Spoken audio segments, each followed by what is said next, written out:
ঠান্ডা তো চলেই যাচ্ছে, তাই ভাবলাম যে বাড়িতে একটা ছোট্ট করে পিকনিক করে নেওয়া হোক। তো যা ভাবা তাই কাজ, সেই জন্য চলে এসেছি আমাদের ছোট্ট বাগানে, সবজির বাগানে। এই যে বাঁধাকপি তোলা হচ্ছে, দেখো বাঁধাকপিগুলো অনেক বড় হয়ে গেছে আর সুন্দর, কত বড় বড় পাতা। যাই হোক, যাই দুটোতে হয়ে যাবে। আর নিজেদের বাড়ির সবজি স্বাদই আলাদা, এটার কোনো কথা হবে না।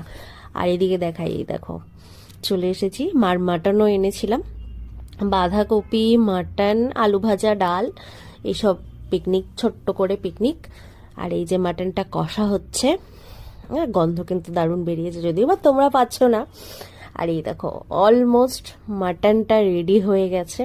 এত ধুয়ো, ওপর থেকে এত ধুয়োছে কি আমি ভালো করে ভিডিও করতে পারছি না। মাটনটা এই যে নামিয়ে নিয়েছে, দেখো একদম কষা কষা, গা মাখা